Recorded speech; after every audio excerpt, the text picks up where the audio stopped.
Yo, and welcome to another video. Throughout my years of coaching League of Legends, everyone has had their own specific need of guidance in order to improve. But there are certain game-related topics that the majority of people are wondering about all the time.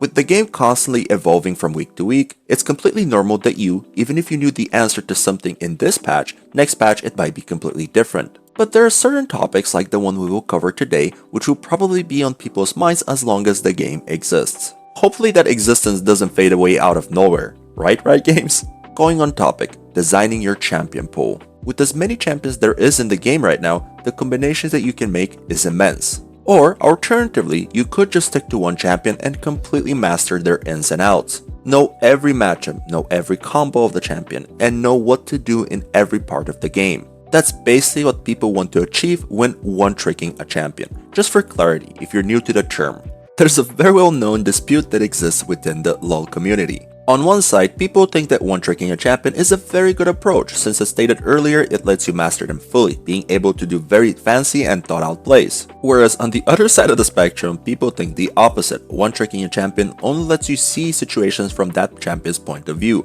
so it limits the way you think about the game overall. So it kinda comes down to each individual's opinion on how they see the situation, since both have pros and cons, in which I will get into in the next segment of the video of course. But before that, there's one very important thing I need to state here. There's no right answer. It's a gray area, so each person will have to answer individually. From my personal experience, the majority of people generally side against one-tricking, mainly because of the bad habits it comes with, and it's harder to also get into other champions later on in your ranked journey.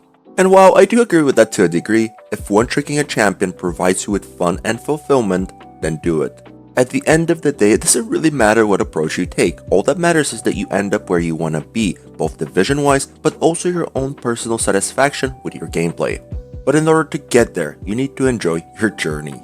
To do that, you need to set up a good core, and your champion pool is exactly that. You will go through all types of ups and downs when playing this game, and it's impossible to change that. But one of the most important downs you will face eventually will be getting burnt out, and you need to avoid that if you want to have a smoother and more efficient time in this game. The summary of this whole segment is that no matter which option you go for, focusing on mastering one champion, aka one-tricking, or spreading your focus throughout multiple champions in your ranked journey is up to you, but you should always go for the option that sounds more appealing in terms of enjoying the game. None of these options will work long-term if you don't have fun. Fun? Really? I thought you'd give us actual advice on which path is more efficient if you're trying to improve.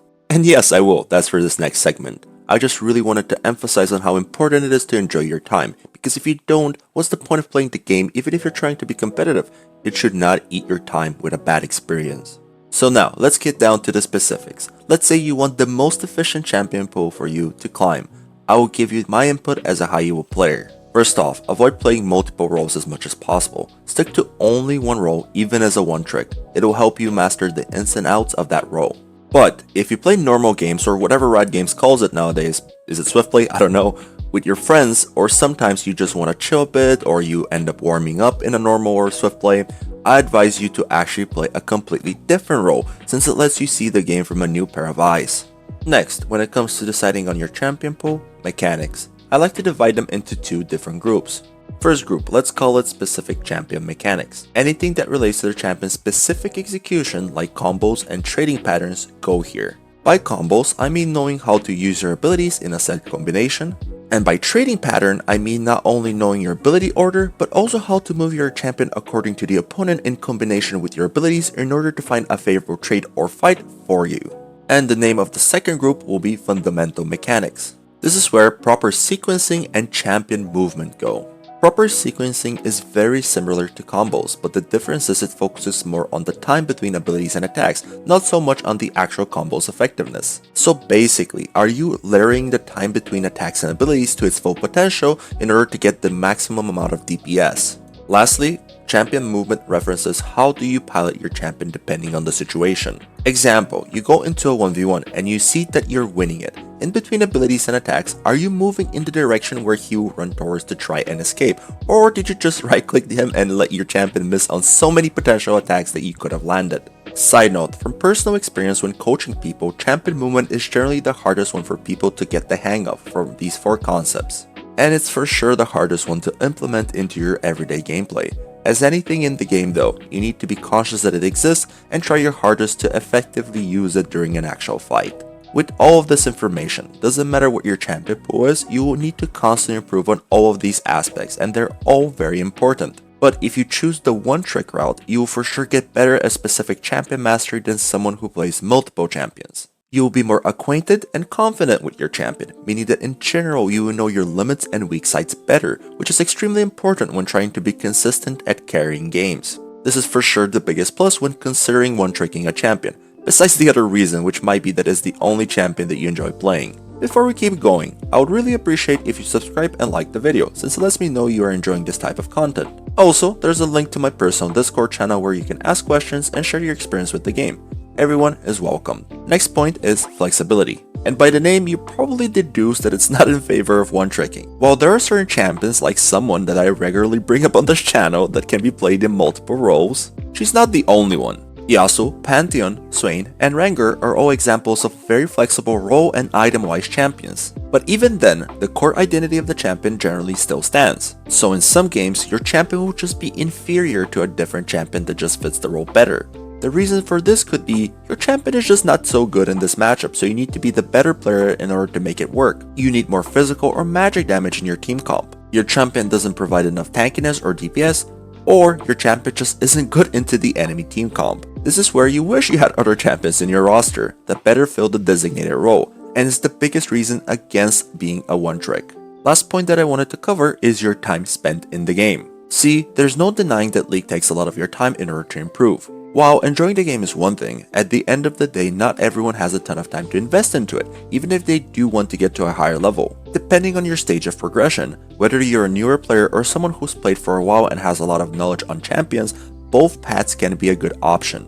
What it comes down to is your time management in correspondence to how many champions you want to invest into.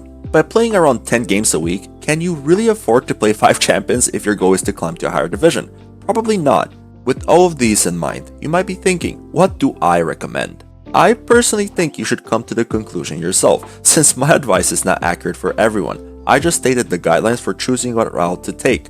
But if even after hearing the sentence, you still want to hear my opinion on what you should do, if you're a newer player who started the game recently, stick to one not too difficult champion to get the basic fundamentals and understanding of champion piloting. Then, after at least half a year of productively playing the game, you can choose to diversify with other champions if you feel like you need more flexibility in your champion pool. But if you're someone who's been playing for a while, I do advise playing at least 2 to 3 champions, since having the flexibility if you already have decent knowledge about those champions is pretty good. However, don't overdo it. 2 to 5 champions is the range I recommend to people who haven't reached the Apex tiers yet. Oh no, I did make it sound like it's part of the education system, right? And that was the end of the video. The thing is, it doesn't matter what path you chose, as long as you're enjoying your time, because enjoyment leads to one very important concept: productively playing the game. Without it, no matter how many games you spam, your progress will be somewhat negligible, so focus on making your time spent playing worthwhile. Thank you for watching, and I'll see you on the next one.